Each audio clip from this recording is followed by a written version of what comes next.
The water comes up faster than the forecast said it would. That is the thing about river floods in flat agricultural country. The forecast gives you a crest prediction and a timeline and a probability range, and the river does not consult any of those things when it decides how quickly to move across the ground between its banks and the equipment shed 400 yards from where the channel normally runs. Wayne Collier knows the river. He has farmed the ground adjacent to it for 28 years, and he has watched it flood 6 times in those 28 years, twice seriously enough to affect his operations, and 4 times seriously enough to make him watch it carefully without ultimately requiring him to do anything beyond watching carefully. He knows what the forecast said, and he knows what the river looks like when the forecast is going to be right, and he knows what it looks like when the forecast is going to be wrong. And on the Tuesday evening, when the water begins coming across the low field at the northeast corner of his property, the river looks like a forecast that is going to be wrong by several hours and possibly by several feet. He moves what he can. The primary row crop tractor goes to the high ground at the south end of the property, a quarter mile from the shed, driven there in the dark with a flashlight clipped to his shirt pocket, and the water already running across the lane in a sheet that is 2 inches deep at the low point and rising. The planter goes behind the primary tractor, towed there by the same tractor in the same trip. The combination of tractor and folded planter moving at the speed that the dark and the rising water and the particular anxiety of a man trying to outpace a river allow. He goes back for the grain cart. He goes back for the small utility tractor. By the time he has moved those 4 pieces of equipment to the high ground and driven back to the shed for the 5th time, the water in the shed is 6 inches deep and moving, not standing.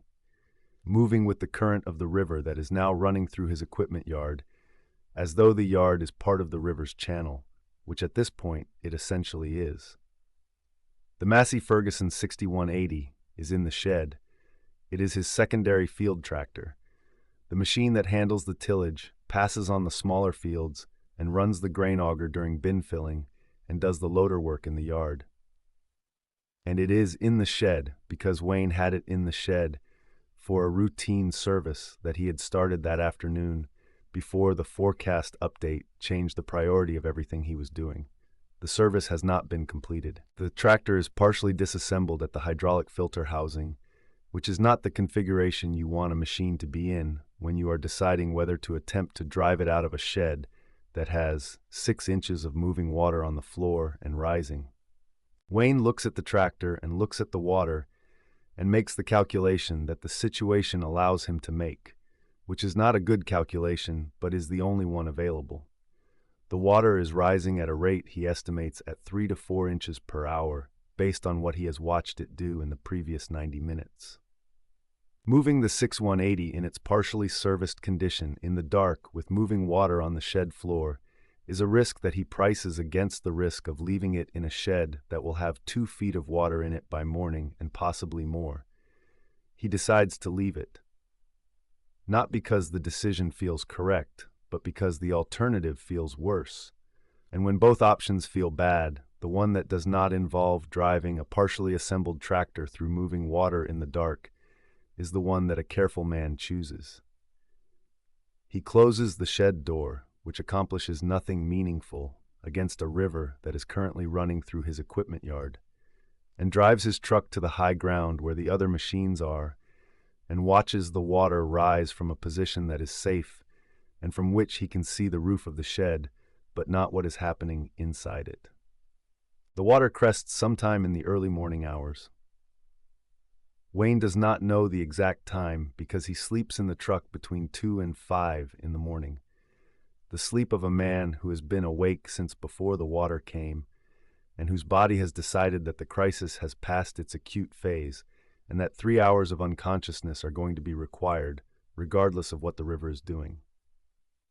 When he wakes, the water is receding, still high but moving in the direction of the channel rather than across his yard, and the shed roof is visible in the pre-dawn light, with no indication from the exterior that anything has changed, except for the water line, visible on the lower section of the exterior walls.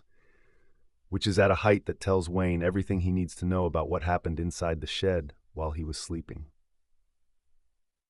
The waterline on the exterior is 41 inches above the foundation grade. Wayne measures it with a tape measure when he can get close enough to the shed to do so, which is 4 hours after the water has receded enough to make the approach to the shed possible without wading in current that is still moving fast enough to be hazardous. He measures it because he wants to know precisely what he is dealing with before he opens the shed door and sees the 6180, and because 41 inches is the number that will tell his insurance adjuster what the flood exposure was, and that will appear in every document that follows this event. 41 inches of river water for an estimated 8 to 10 hours, based on the rate of rise he observed before sleeping and the rate of recession observable when he woke. He photographs the waterline from 3 angles before he opens the door. He photographs it the way a man photographs something that is going to be important to someone else's assessment before he does anything that might disturb the evidence. He opens the shed door. The 6180 is sitting in the same position it was in when he left it the previous night, which is not surprising because nothing has moved it and the flood did not tip it or shift it or deposit it somewhere other than where it was. What the flood did was submerge it to the level of the waterline on the exterior walls, which means the engine compartment was fully submerged, the cab was fully submerged, the electrical systems were fully submerged, and the hydraulic system, already partially open at the filter housing where Wayne had been working when the forecast update changed his priorities, was exposed to direct water ingress through the open port rather than the slower ingress through seals and connections that a sealed system would have experienced. Wayne stands in the doorway looking at the tractor and does not go inside immediately. He stands there long enough to make the visual assessment that the exterior of a submerged machine allows, and to begin the mental organization of what the next steps are going to be, which is the habit of a man who knows that the sequence in which you approach a problem determines whether you solve it correctly or whether you solve the first visible part of it and discover the parts you missed later at significantly greater cost. He calls his insurance company from the shed doorway. The call goes to the claims line, and he reports the flood damage and provides the preliminary information the intake representative requests, which is the policy number, the property location, the nature of the damage, and a description of the affected equipment. He is told that an adjuster will be in contact within 24 to 48 hours to schedule an on-site assessment. He spends the rest of that day doing the preliminary work that a flooded machine requires, regardless of what the insurance assessment eventually concludes, which is removing the standing water from the shed, ventilating the shed to begin the drying process, and beginning the exterior documentation of the tractor's flood exposure that will support the insurance claim, and that will also support his own assessment of the machine's condition if the insurance outcome is not the one he expects. The adjuster arrives on Thursday afternoon, which is 36 hours after Wayne's initial call, and he brings with him the professional equipment and the professional manner of a man who has assessed flood-damaged agricultural equipment before and who has a systematic method for doing it that produces consistent results across the range of flood events and equipment types that his territory generates in a bad weather year. He goes through the 6180 methodically. He photographs every accessible system. He notes the waterline evidence on the interior of the cab, which shows that the water was above the seat level for a sustained period. He notes the open hydraulic filter housing and the water contamination visible in the hydraulic reservoir. He notes the electrical system exposure, pulling several connector assemblies and documenting the corrosion that 36 hours of water exposure has already initiated at the pin contacts. He checks the engine for hydraulic lock by attempting to rotate it manually, which he cannot do, and he notes this as evidence of water in the cylinders, a finding that, in his assessment framework, is one of the primary indicators of an engine that has suffered damage serious enough to constitute a total loss on a machine of this age and market value. The adjuster's report arrives by email on Friday morning. Total loss. The assessed value of the machine, representing what the policy will pay, is a number that reflects the pre-flood market value of a used 6180 in the condition Wayne's maintenance records document, which is good condition. And that is real money in the sense that it will allow Wayne to replace the machine's productive capacity with something comparable if he chooses to do so through the used equipment market.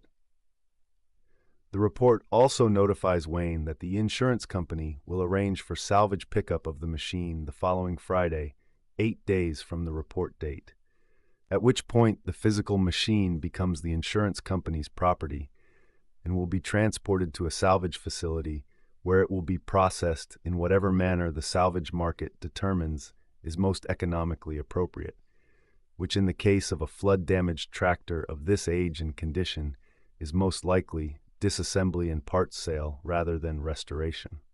Wayne reads the report twice. He reads it the second time more slowly than the first, specifically the section about the salvage pickup timeline, and he calls the adjuster's direct line, which is on the report. The adjuster answers. Wayne asks whether the 8-day salvage pickup timeline is flexible, and if so, by how much. The adjuster says the timeline is a standard scheduling period, and that he can request an extension if there is a specific reason. Wayne says he would like 11 days rather than 8. The adjuster asks why. Wayne says he would like time to assess the machine himself before it goes to salvage. The adjuster, who is a practical man and who has no particular reason to deny a request that costs the insurance company nothing and that satisfies a long-time policyholder's reasonable desire to have adequate time to sort through a significant loss, says he will request the 11-day extension and that someone will confirm it by end of business.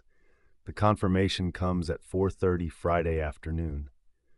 Wayne has 11 days before the salvage truck arrives. He begins Saturday morning at 6 o'clock with the engine, because the engine is the assessment that determines everything else. The adjuster found hydraulic lock, meaning water in the cylinders, which is the finding that typically ends the economic argument for restoration on a flood-damaged engine of any age. Wayne has worked on enough engines to know that hydraulic lock exists on a spectrum from catastrophic, where the water entry happened during engine operation and the resulting hydrostatic pressure bent connecting rods and cracked cylinder walls, to recoverable, where the water entered a stationary engine and the damage is limited to what water sitting in combustion chambers does to surfaces that were not designed to be in contact with water for extended periods. Determining where on that spectrum this engine sits requires removing the glow plugs and the injectors and cranking the engine to expel any water remaining in the cylinders, and then doing a visual and mechanical assessment of what the cylinder interiors and the rotating assembly look like. Wayne removes the glow plugs, he removes the injectors, he positions absorbent material around the engine and cranks it on the starter. Water expels from 4 of the 6 cylinders, which tells him that 4 cylinders had water in them at the time of the check, and that the water has been sitting in those cylinders for approximately 4 days, which is not ideal but is not necessarily catastrophic if the engine was stationary when the water entered and if the water did not enter under pressure. He borescopes the cylinders with the inspection camera he bought 3 years ago for exactly this kind of assessment work. The cylinder walls show surface corrosion consistent with water exposure on the 4 affected cylinders, rust bloom on the bore surface that will require assessment for depth and extent before a conclusion about the bore condition can be reached. He does not see the scoring or the cracking that would indicate mechanical damage from hydraulic lock in an operating engine. The connecting rods are visible through the bore on 2 cylinders, and they are straight. He cannot see the other rods without further disassembly, but the 2 he can see are not bent. He moves to the hydraulic system, which is the second critical assessment, because the open filter housing means the hydraulic system had a direct water ingress path rather than the indirect path through seals that a sealed system would present. The hydraulic reservoir is drained, and the fluid that comes out is the gray-white emulsion of water-contaminated hydraulic fluid, which is expected and which is a contamination problem that fluid replacement addresses, rather than a component damage problem that replacement fluid cannot resolve. The question is whether the water that entered the open filter housing reached the hydraulic pump and the control valves and the cylinder circuits in sufficient volume and for sufficient time to damage those components, rather than simply contaminating the fluid they contain. Wayne flushes the system with clean fluid, pumps it through the circuit manually, where the circuit allows manual pumping, and inspects the fluid that comes out of each drain point for metal content and for the specific discoloration that indicates component surface damage, rather than simple fluid contamination. The fluid that comes out of the main pump drain is contaminated, but shows no metal content visible to the eye and no discoloration beyond what water contamination produces. He considers this a preliminary indicator rather than a conclusion and moves to the electrical system. The electrical system is where Wayne has the most uncertainty about the restoration path, because electrical corrosion from water exposure is not always visible at the point of assessment and not always predictable in its progression. He pulls every accessible connector in the cab wiring harness and in the engine compartment harness and cleans the pin contacts with electrical contact cleaner and a fine abrasive, working through each connector systematically and inspecting each pin for corrosion depth that cleaning cannot address. Most of the connectors respond to cleaning.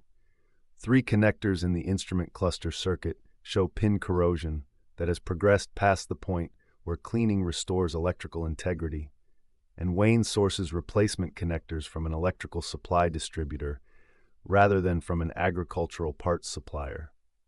Because the connector types are standard automotive and industrial grades that the agricultural parts network does not stock, but that electrical supply distributors carry from shelf inventory, he orders them Saturday afternoon for Monday morning pickup.